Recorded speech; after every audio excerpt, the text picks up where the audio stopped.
I am very excited. It looks like we're both showing up on the screen. You want to say hello to our beautiful community, Pat? Yes. Hello, everyone. My name is Pat. I'm so happy to be here. Grateful to be speaking to the wonderful Lindsay. It's morning Yes, where I am, so I'm excited. absolutely. And we'll get into how we connected and which I don't even know where we start there. But I'm pretty excited about this conversation. And again, we're going to turn this into a podcast episode that will, be evergreen and global to support humanity during this time. I've gotten a lot of clarity on self-expression, our individuated nature, and the power of creativity and where we're headed in terms of how we're going to alleviate the suffering on the planet, how we're going to feel more at ease with life. And so Pat has been an integral part of me stepping more into my creativity and practicing and trying different things on. And I'm pretty excited to share him with all of you. So if you're listening to this on the podcast, right, anybody can really tune in, but in my private container, it's truly all those who identify as women. I'm now shifting gears a bit in terms of not making it really gender specific, but around the rise of the feminine, which is more of this creative, receptive, magnetic, compassionate, open-hearted resonance that we all carry as all beings on the planet. And I couldn't be more excited to have Pat on this platform, on this podcast, because you are a conscious male. You are doing the work. You know how to go deep. You've been through hell and back, and we'll get into that a little bit. And you are not afraid to be vulnerable, even though there's fear, even though it can feel scary at times, but you keep saying yes. So with that, do you want to share your version, like your snippet, short story version of how we met, how we connected? Yeah, I would love to. So Lindsay and I met back in 2021 in a transformational leadership group, a container that really changed my life. And a huge part of that experience was having a community of like-minded conscious support. And that's something that I did not really have before, or I wasn't necessarily attuned to it. And so Lindsay I met over Zoom. This was a training that was over the entire globe. And we had an exercise. There was an exercise one evening that we were both on, and we connected during the exercise. And then after, we were just like, we need to get to know each other. There's something there. And we had a conversation after that. And pretty much since then, we have been very close to sharing all of the experiences, the challenges, the wins of self-development and self-discovery. And I'm just grateful for you, Lindsay, to have you in my corner, to have my back. And yeah, it's just amazing to kind of see how a friendship like that could evolve just from Zoom. But I think the core part of that, or the foundation of the relationship too, is the honesty and the vulnerability that we both have and shared with each other. Totally. It's like a brother-sister relationship that transcends everything. And what's so funny is I love talking about this. I haven't talked about it really publicly, but I've talked about it with really everyone that I share Pat with, because I talk about you all the time because I just adore you.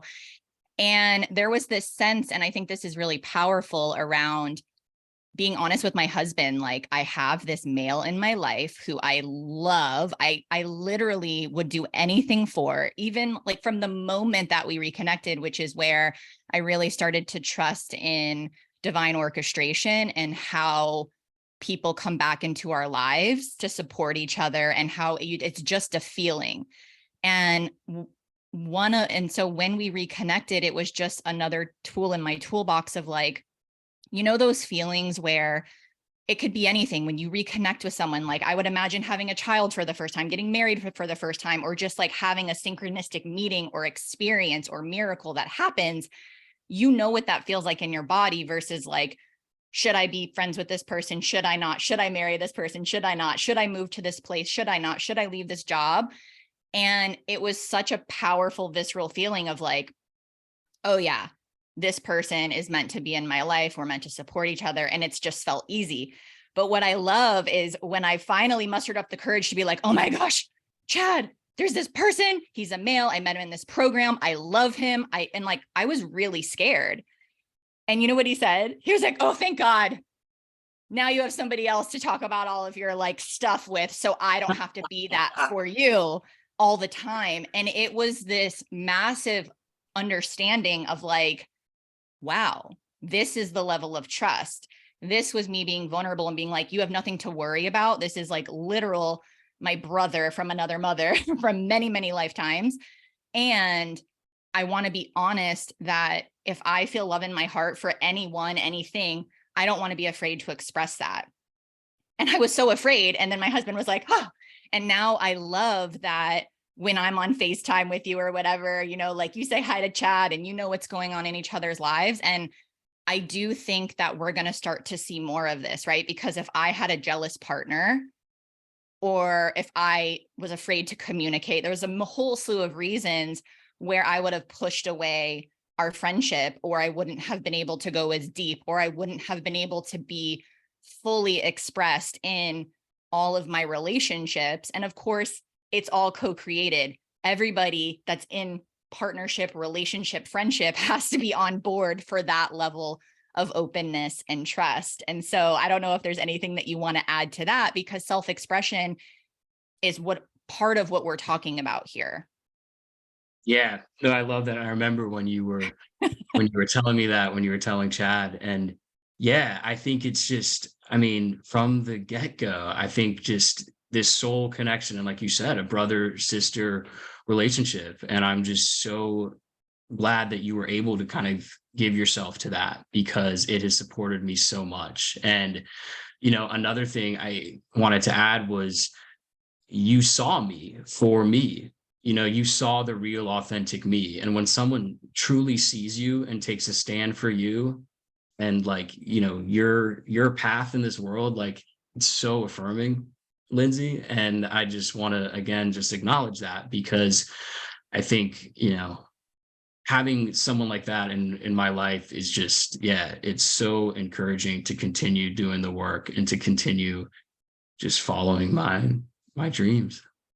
I love it.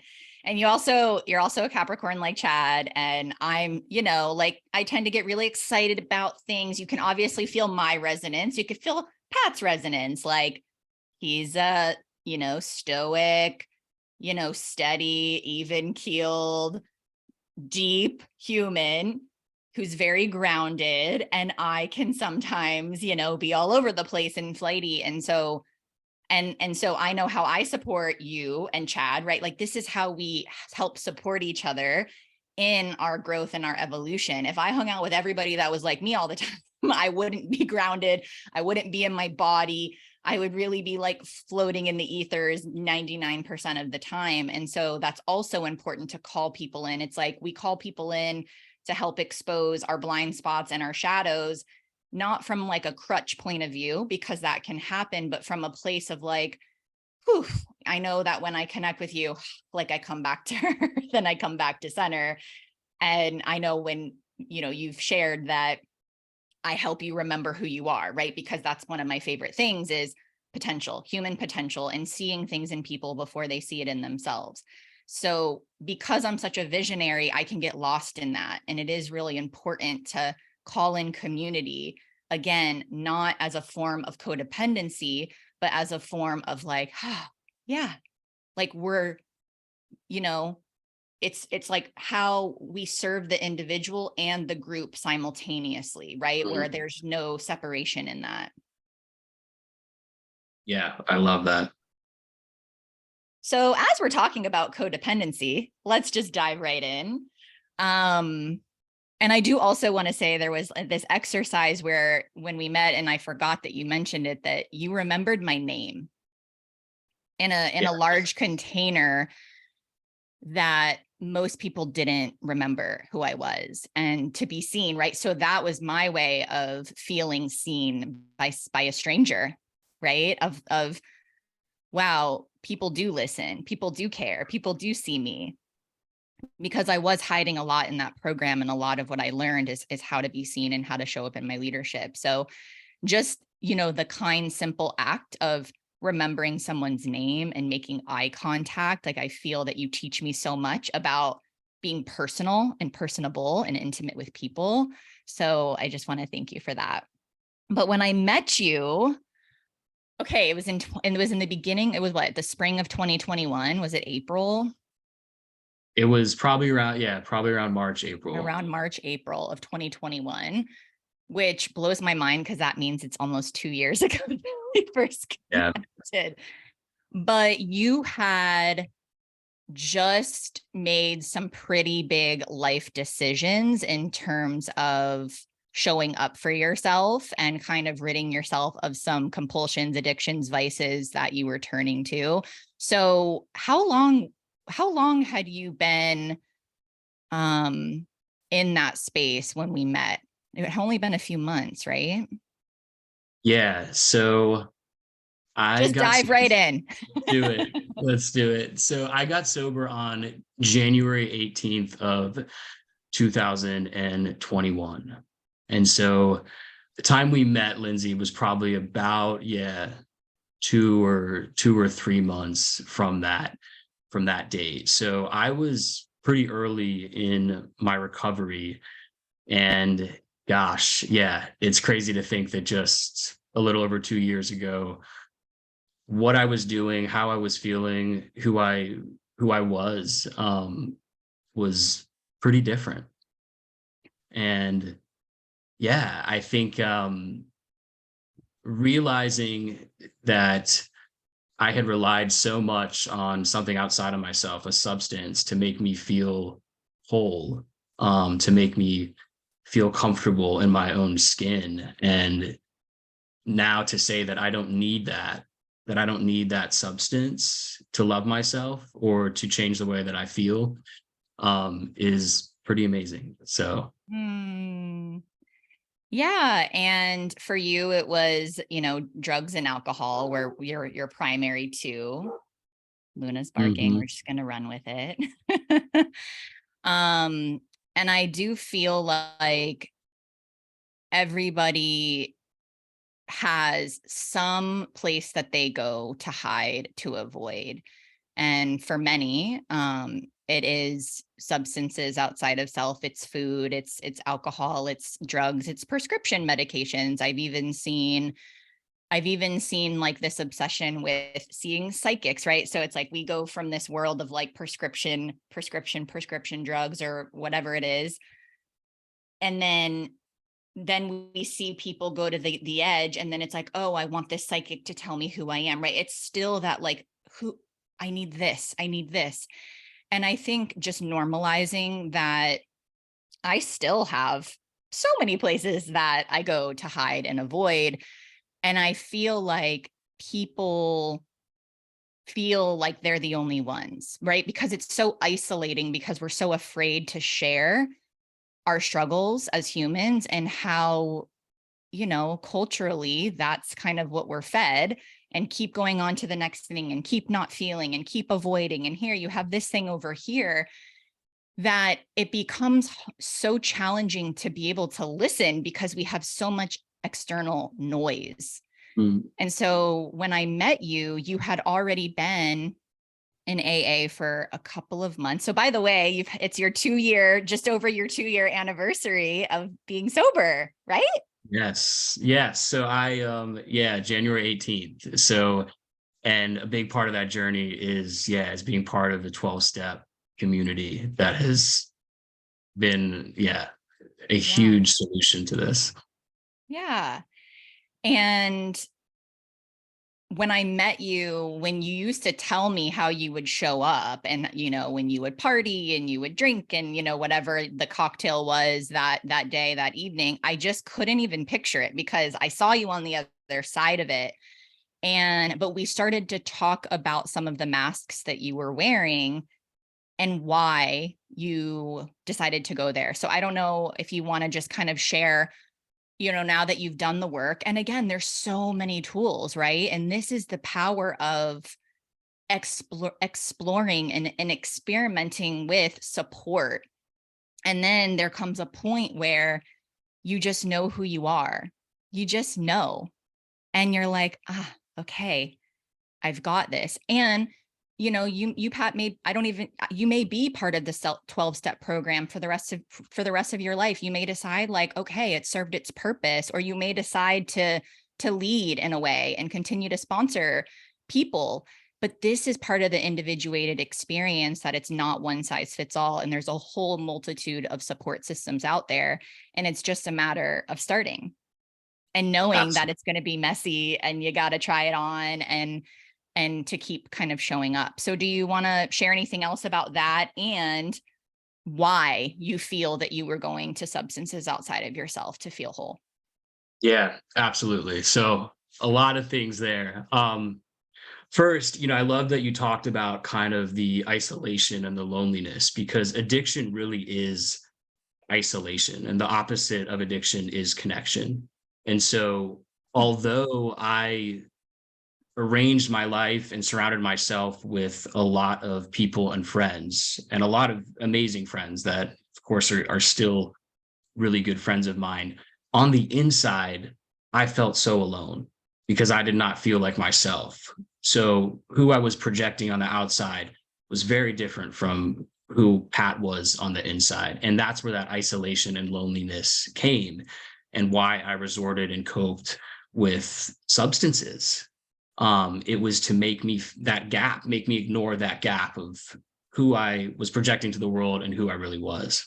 And that began by creating a life that I had to escape. Like that's really what it was. I had built a life that wasn't really mine. I was living in a way to please others and others' expectations, my parents, society. I was just doing what I thought I was supposed to do. But what I realized is that it was not authentic. It wasn't authentically me. And I found myself in a very dark place at the end of 2020. And I'm grateful for the pandemic. It obviously it caused a lot of harm and death, which was horrible. And it allowed me to pause and to reevaluate and reconsider who I was and what I was doing with my life. And I'm grateful for that, because at the end of 2020, I basically was sitting in my studio apartment in Koreatown, Los Angeles, and I was like, who am I? I had built a career in corporate finance. I had just got out of a relationship with a woman, and that ended because I came out as queer. So, I had been, building this life that wasn't mine. And starting out, I think I was fueled by society and telling me, get the good job, get the house, the hot wife, the white picket fence, all of these things. And I realized that that wasn't me, and that wasn't bringing me happiness. And so all of that came to a screeching halt, and my use of alcohol and drugs, was the only way that I could be okay with how I was living and who I was. And I think the biggest thing, though, that you said right before then was asking for help. That was the biggest thing for me, because I tried to do this all alone. I tried to get sober alone. I tried to figure all this out alone. I didn't let anyone in. And it was when I fully surrendered, which I thought was losing, but it really was winning, throwing in that white flag. But it was in that moment that I was able to receive help and support. And that's really what started my journey back to me, my journey of recovering the 7-year-old boy that I had slowly started to mask. Mm. Oh my gosh. I'm getting emotional, right? And this is the power. Like, I've heard your story 1,000 times. We've talked about it, but there's like a new layer of awareness, and it brings me back to that place, because even though we have very different stories, I can absolutely relate. And this is the power of connection. And you're right. Surrender is not giving up. Giving up is giving up. Surrender is, I always say this, it's an active participatory role in, all right, we're fucking doing it. All right, I'm getting out of my own way. All right, I'm going to show parts of myself that I'm so petrified of showing. And I can speak to this because I feel like you and I have in some fashion done work together in previous incarnations around this very thing, but you and I have different journeys and stories, but we're really doing the same thing. We're through our own journeys of learning how to be individuated, self-expressed, to not hide, to show our vulnerabilities, to intimately show up. It gives people a permission slip to do the same and to be like, wow, okay, I'm not alone. Wow, okay, I can explore my sexuality. I can let go of this relationship temporarily, knowing that if this person is meant for me, they'll come back into my field. But I do get to do this for myself to figure it out and to see. Same thing with vocation. And, Chad, like my Chad was also in corporate finance, and you both are very analytical as Capricorns, and you're very good at it. And that's okay. And it's not to say that, right, if everybody left finance, we'd be shit out of luck. And it's not everybody's journey, but some of us, it is our journey that we were wearing masks in the form of how we decided to go to school, how we decided to choose our major, how we decided to select a job that was safe, that allowed us to have a 401k and an IRA and set us up for the future and to have stability, quote unquote, all based on societal conditioning. And what happens when we start to get, and for both of us, it was really in our 30s, it was really about the same time, I'm a couple years older than you, that we're like, wait, am I doing this for me? And I think you start to hit an age where it's different for all of us, where we start to think like, do I really want to live my life for somebody else? When it's all said and done, I can't bring my job with me. When I leave this earth plane, I can't bring my house. I can't bring all of these things. Like, what really matters? And to me, and I know it's the same for you, is regardless of when I leave planet Earth, as long as I know that every day I'm continuing to do my best to show up fully as who I am, that's all that matters to me. That's all that matters. And so for you, you're kind of in the middle of it right now. And I guess I'm kind of in the middle of it. My work's evolving all the time. And this is also that experimentation piece. It's not saying that corporate is bad, although just like many other institutions, there's things that get to be cleaned up. It's very evident in a lot of institutions, things get to be cleaned up. This is evolution. We're not the same as we were 20, 30, 40, 50 years ago and beyond. And so it's like being neutral around, this didn't serve me and I want to try this on. And you're an artist, you're a creator. And so you have this very analytical side, this very grounded side, but you also love music. You love to play music. You love to create art. You love to paint. You love to surf, right? You just love to be out in nature. And so it's almost like there was this huge part of yourself, because I even remember you weren't surfing for a while. Like you stopped surfing, you stopped creating art. So talk about that a little bit. What do you think stopped you from creating? Yeah. So I love that we're now, just a perfect segue into this. And I am an artist. And, even that was something that I had trouble saying out loud. Right. And I truly believe that as human beings, we have, we are innately creative, and it's a human right to create. So really, we are all artists. And in terms of my creativity, it really laid dormant because I was wrapped up into, the rat race of my job and fitting into this box where I did not have time to create. It was something that, was what I did when I was younger. I'm old now. I have responsibilities, other things. It was so low on the list. And to give you kind of like a quick rundown of that, I grew up taking art lessons, being passionate, loving art.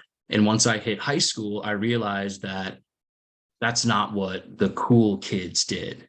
And so I quickly shifted and said, oh, I have to play sports. I have to do this. And I shut the door on both music, I play saxophone, and my art because I wanted to fit in. And in order for me to survive, I had to do these things, and art was not a part of that.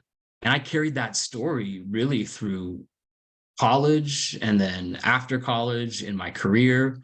And there was a joy. There was this sense of joy that was missing that I got from creating.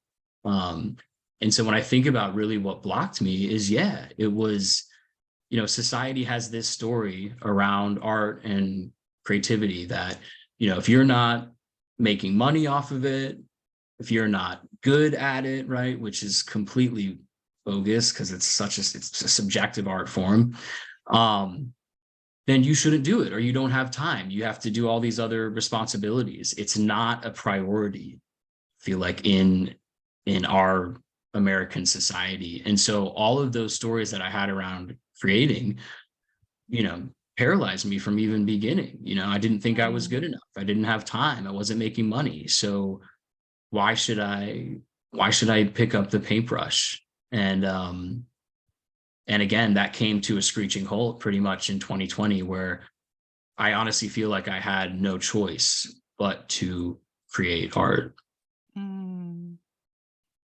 Yeah, I agree with all of that.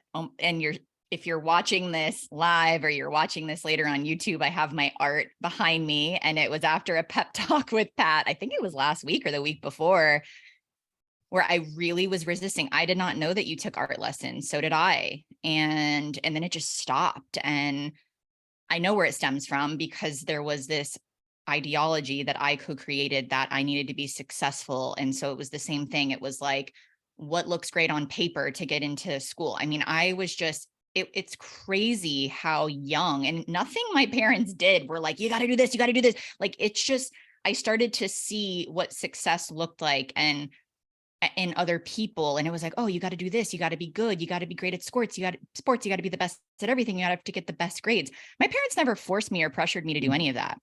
It was all self-induced. And so, yeah, you let go of the things that bring you joy and the things that are fun, and you to just keep grinding. And that's the world that we're born into. And well, there's a few things that I want to share, because I've been obsessed, honestly, for maybe the last month or so.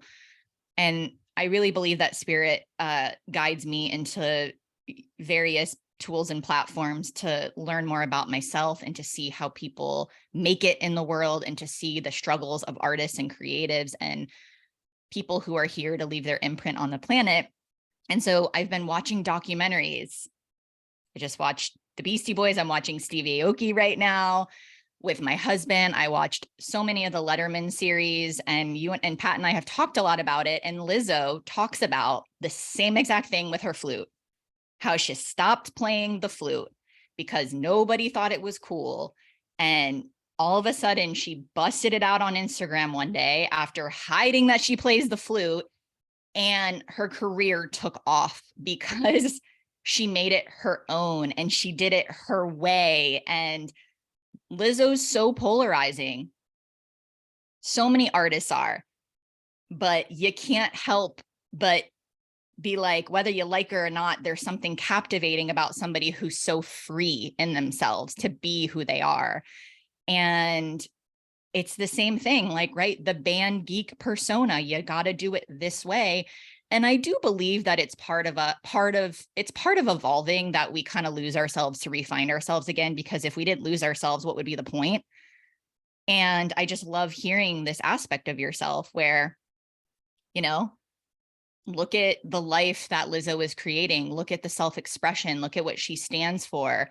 Again, if you're triggered by her or not, that's the point, because that means it's bumping up against something within you that is in judgment, that feels like you can't go there, that feels like you can't be that free. And so I love that you shared this. And also, so part of that was learning about Rick Rubin, the most amazing producer. I Yes. love hearing his stories. And the quote you sent me from the Ritual podcast was, we tend to think of the artist's work as the output. The real work of the artist is a way of being in the world. And that's pretty much speaking to exactly what you're talking about. It has nothing to do with what you actually put out. It has to do with you creating the resonance that you're in, what it's opening up for you, self-expression. Yeah. Gosh, I'm full body chills when explaining the telling of the Lizzo story, because it's amazing. And I love that quote because it's true. It's not about the output. It's not about what we're producing as an artist, but it's how we're showing up. And I think there's an authenticity, a level of authenticity from creating and being an artist that the world needs more than ever right now. And I think it's one of the highest forms of self-expression is creation, because in that moment we are extremely present and we are uniquely creating something. It is uniquely us. We may be drawing, painting a landscape or a particular picture, but it's still a one of a kind thing. And I think that is the way of being that we need in the world more than ever right now. And you mentioned at the beginning of the podcast, with the rise of the machines and machine learning and AI, and it all has a purpose. But I truly believe that creativity is going to be currency. Like it's really important that we have, and I think that's why we're seeing a renaissance and an uprising of creativity, because the more we move into this world of follow this order, follow these rules, a machine's going to do everything. Like, we need that authentic, raw human expression. And that to me is in the form of creativity. Totally.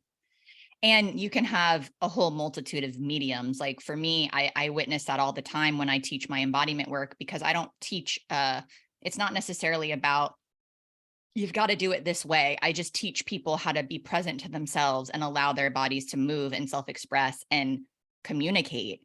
And when you're in that state, it's insane the transformation that happens. Just the transformation that happened for me just starting this painting project, and how afraid I was to be like, what if I'm terrible? It was the same thing. What if I'm terrible?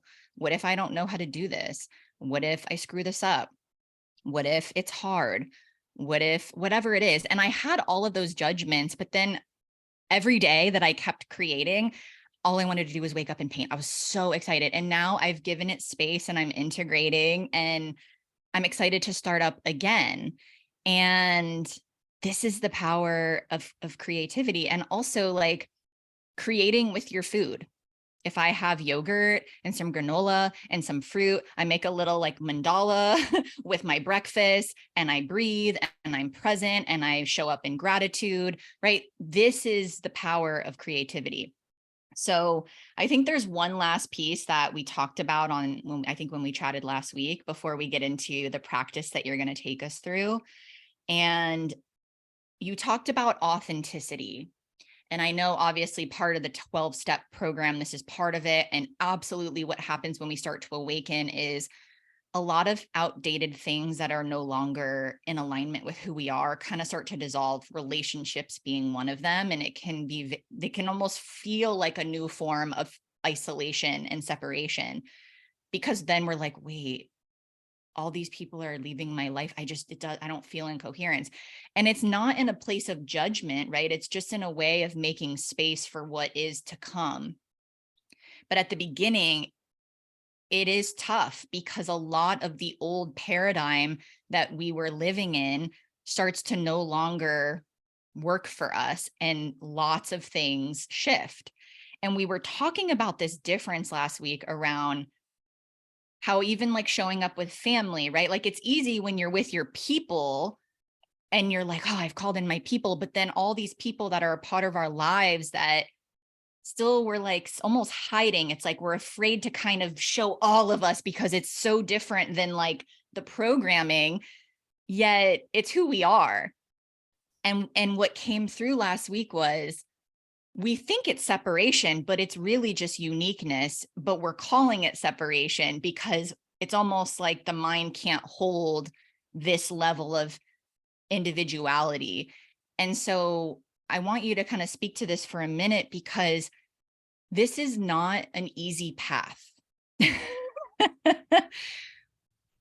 Pat and I still have moments of like, what am I doing? Questioning.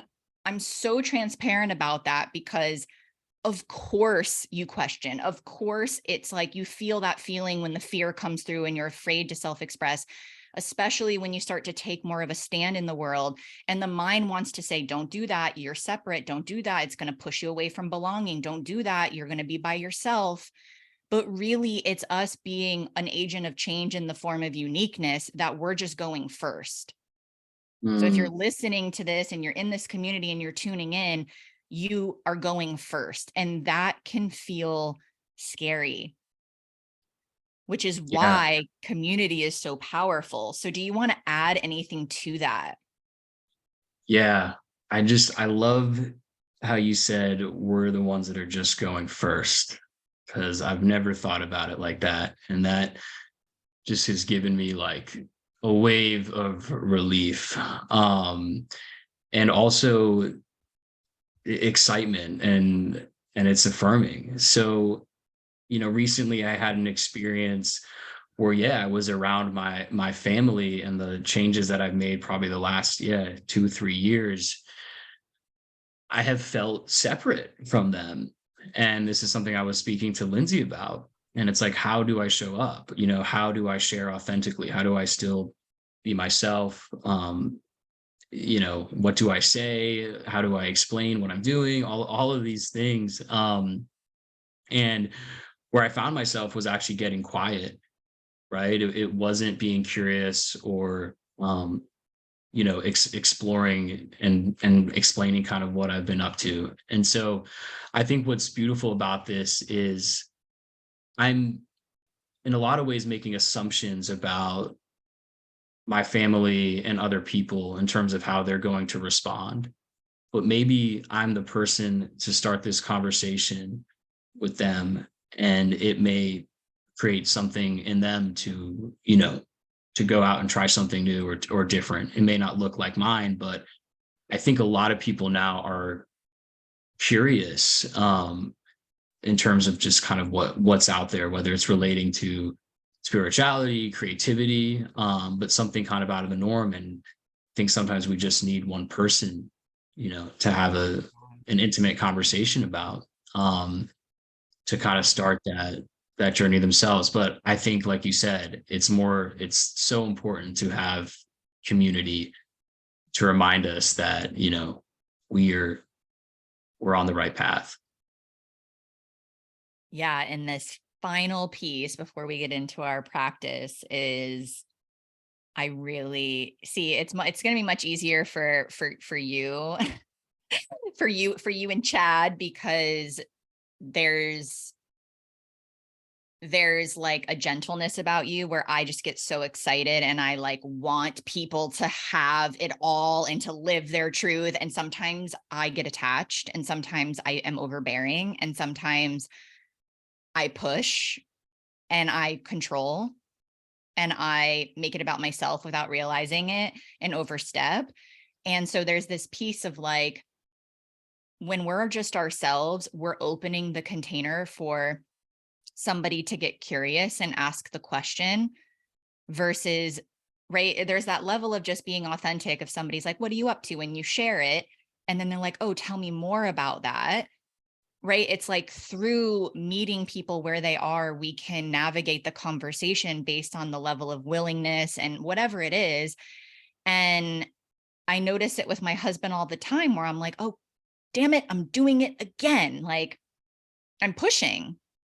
And that pushes people away. And there's that attachment to it needing to look the same way. And this goes back to the piece around just being yourself and letting people ask and letting people say, hey, I love the way you're showing up. What are you doing? Or, hey, I've noticed this. I'm really curious. Or, hey, I'm really proud of you. Or, hey, I wish I could do that. Like, what are your secrets? Those are what's starting to happen with both you and I right now. And then you can meet people where they are, because not everybody's ready and not everybody wants that. That's the biggest piece. There are some people in my life where I'm like, oh, but that's actually not what they want. They're okay here. And I get to be unattached to somebody not living their truth, to somebody, being status quo and being okay in suffering, no matter how bad it hurts me to see people hurting. It's not up to me.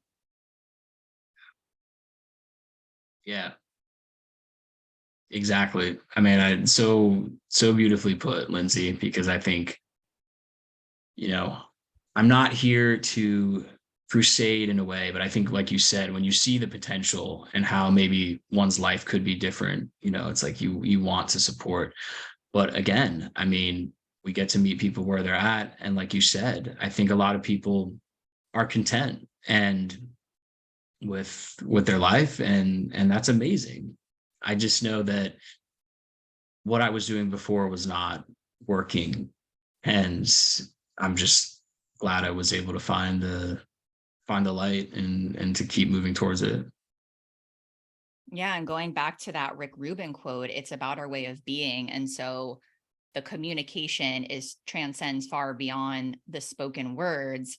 And so sometimes speaking through our aura, through our presence, through our care, through our curiosity in someone else, without sharing everything that we're doing and who we're being and everything we're up to in the world, is much more powerful than this is what I'm doing and this is what you need to do and you need to come over here, right? That is actually what repels people and creates more separation. And and this is the power of the journey and like practicing, right? Because once you're in a new resonance, it's like you're a child again, learning how to be in this new resonance and to be okay with the humanity in that, and to just be open. And what I love about you, Pat, is you are very humble, right? And we're starting to see more humble leaders show up. And same with me, like, I know nothing. I don't have all the answers. I am student every day. All that I'm doing is peeking you behind the curtain to just see what I'm doing in hopes that it could support you, without claiming to have all of the answers. And there's also a level of relief in that, because that feels like I don't want that responsibility. Yeah. Yeah. So anyways, all right. So would you like to, before we wrap up and people can hear all the fun ways to connect and receive some healing arts through you, let's do a fun practice. Let us know what we need and how to get started. Yes, let's do it.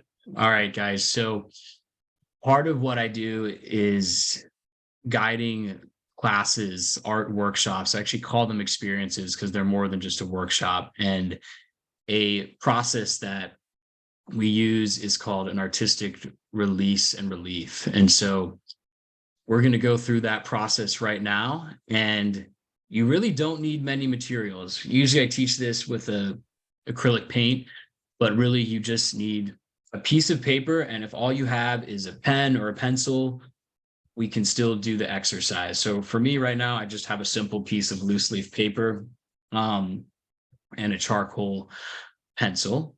Okay. And so this is an abstract art exercise where we are going to release limiting beliefs and transform it into a unique piece of abstract art. And I love abstract art because right now, guys, like this, we're not being attached to the outcome of this picture. Okay. This is about releasing the limiting beliefs and enjoying the process that is creating. So that being said, we will get started. So what we're going to do first is I want you to close your eyes and take a moment to just listen to your breath.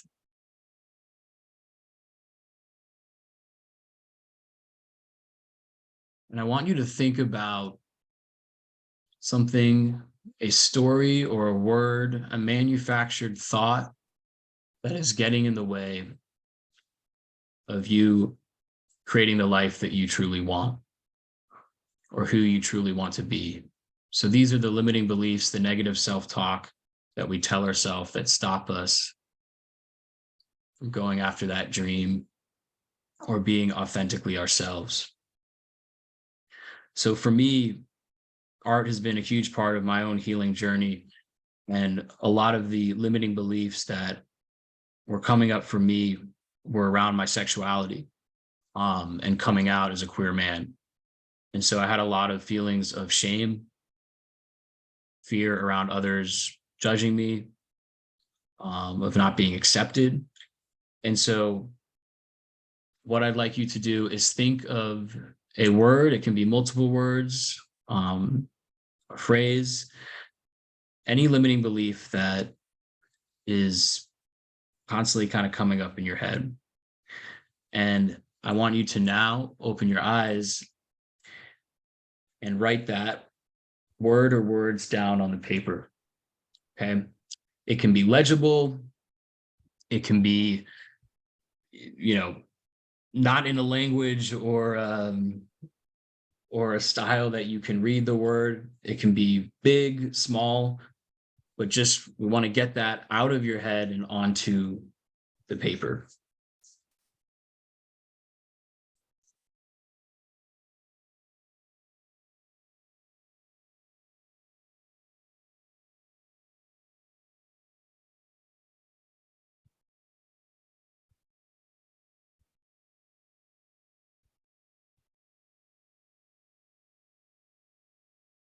Okay. All right. So now that you have the actual words written out on the paper, so I have written perfectionism, fear of acceptance, fear of rejection, shame. Okay. Now the fun part starts. So we're now going to take these words and we're going to create an abstract piece of art. So you're probably asking, how do I even do that? Where do I begin? Okay. So if you're using just a single pencil like myself, right, I don't have a lot of color to add per se, but what I'm going to start doing is I'm going to start writing over the words and I'm going to create a picture out of that. Okay. The picture might be something that you've seen in the world. It might not be. But a technique I like to use is I like to take the lines from the words and just start extending them out. So for example, if I have an E, the bottom horizontal line, I'm going to pull out and create another line, shape, texture, form from that word. And I'm actually going to do this for all of the words until it creates some type of other image. Okay.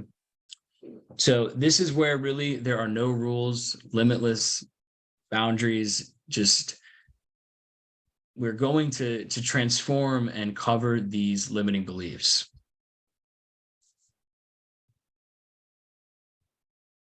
And something that is coming up for me right now is the idea of nature. Nature influences a lot of my art. And so I am, as I'm pulling the lines of these words out, I'm thinking, okay, what could this transform to be something in nature? Another thing I invite you guys to focus on is really just the flow of the stroke, whether you're using a brush or a pencil, but just really letting your writing utensil loose and pull through.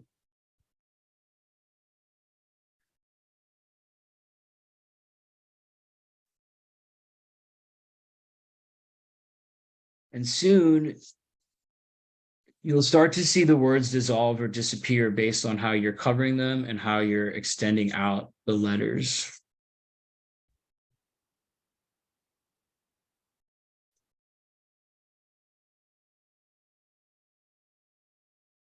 Now, I also don't want you to get into your head about what is this looking like? I have no idea.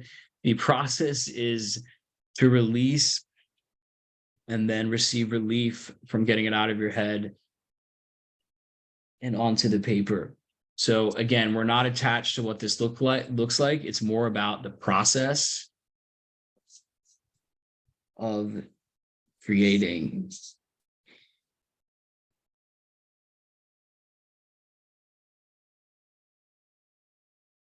And another reason why nature is coming up for me, because nature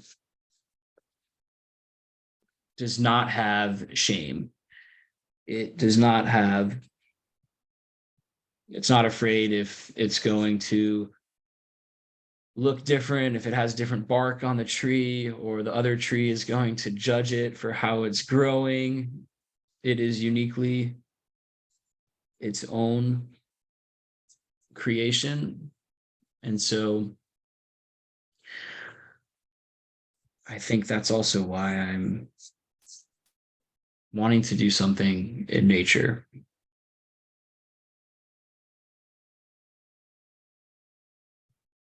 And so this is where you can kind of really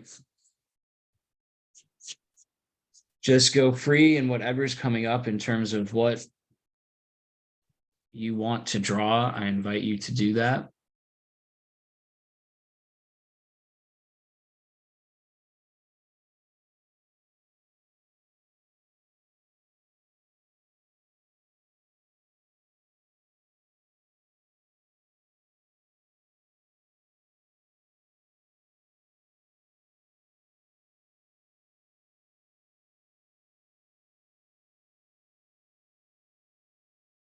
This is so fun.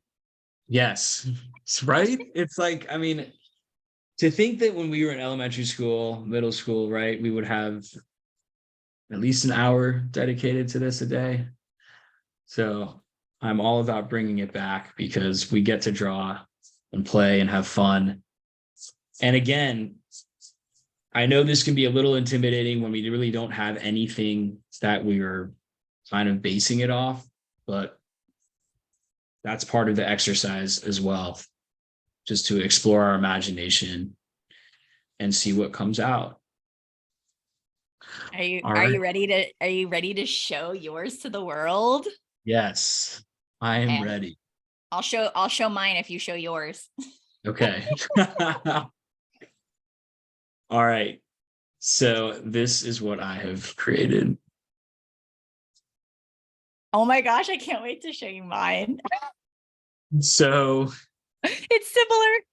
is it? Amazing. I So love I it. have created a tree out of my words, and then I also have a sun in the corner that is shining on the tree. And again, yeah, for me, this really represents that I don't need to change myself for people to like me. And I don't need to feel bad about, my past. It's all part of who I am. I honor and recognize all of it. I dig it. All right, Lindsay. Ready? Yep. Okay. Hopefully people can't see my Oh, wow. I love it. And you're right. It is similar. we got us done. So mine was fear of my own power. So I used the trunk to hide the fear of my, and then I added own my power. Like I added own my, or no, wait, what did I add? I added I and my, so that it was, instead of fear of my own power, it was I own my power. And then I kind of dug this because the sun was after, but I kept going back to like the circle, like the rings of a tree and the sun and just like the sacred geometry and the circle and just like this, like the circle of life, evolution, right? It's like all perfect and imperfect. And then the last piece is, so I did blue for my first color and black for my second. And I started extending, the lighting's a little tough, but I started extending the lines out, like you said, that were straight. And then with the black, I just like went over them squiggly so that it was like, yeah, the mess. Like, it's like our sacred shit is the gift. Like, this is part of it. So that was really fun. I feel really good. Thank you. Yeah, that's amazing. I love it. I love it. I love that. Like, what are the chances that we both made a tree and a sun, though? I mean, we did not plan this in advance, by the way. We didn't talk about We did not. So there's something there. Oh, I dig it. Well, thank you. And yeah, and this is where I'm excited, because now that I'm doing acrylics, I'm going to do this on my own. Like, this is a practice that you can expand out, right? You can re-listen to this if you need support, but you could make it a longer experience, explore with different materials, with different, utensils. I'm sure there's a million ways that we can do this, right? yeah, and I think, my intention behind this art practice is, so then when you create this drawing, this painting, whatever it may be, you're able to see it when you hang it up or you have it in your desk in a place, right, where you can tap back into what it means. And it reminds you, right, okay, I don't need to be afraid of my own power anymore. And that's kind of my intention with this art, is that it's a living piece. It's a living piece that you can connect back to throughout your day. All right, my friend. So obviously you are now helping these beautiful beings all over the world self-express through live, in-person, and virtual experiences. How can people find you to get access to your gifts?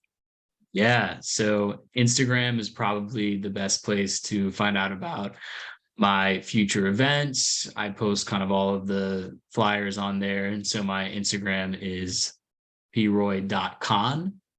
You can also find me on Facebook under Pat Conlon. And yeah, if you are in the Southern California area, I would love to have you at one of my next events. And if not, I also do virtual workshops. And so all of those events can be found on my community page on Athena.com. And I look forward to seeing and meeting you guys. Love it. So I'll put all of that in the show notes for sure. I'll put it in the comments of the live, everywhere that this is. Just look below and you'll be able to connect with Pat. And I'm sure he wouldn't mind you sending a love note on Instagram to let you know what opened up. And I would love to hear what your words were, what your phrase was, and kind of how you transmuted that, right? Like, that just came through, fear of my own power. It used to be fear of other people, right? It used to be like, oh yeah, I'm afraid to be myself around others, but I really recognize that the next layer of that is, no, I'm actually just afraid of myself, and I'm pretending that it's about other people. And so I love that this can continue to evolve, and it will, because we're evolving. So I can't wait to just have this be a part of my practice. Yes. And this is also helpful if you're not, like, I love journaling, but not everybody does. This is a beautiful, simple approach to journaling where it can get that out of your field in your mind and the loop that you're in without that like long practice. And it felt easier to start something like that versus, okay, I'm just going to start putting pen to paper and writing. So thank you for, giving that to me during the times that I'm like, I don't want to journal, I don't want to do this, and I'm resisting. That is it just felt more effortless and joyful. Yeah. All right. Is there anything else that you want to leave our community with before we check out of here? Yeah, I think I just would love to invite everyone to create more. I think it's unlocked a lot of things in my life. And even if you don't consider yourself an artist, and whether it may not be paint, it could be cooking, gardening, but doing something creative, I think is really needed right now, and a health factor too. So we no longer have to suppress that. And and explore and have fun. Absolutely. All right. Thank you, soul brother. This was such a gift. So many nuggets. I can't wait to re-listen again myself, and can't wait to do some future collaborations. I'm excited for that as well. All right. Much love, everyone.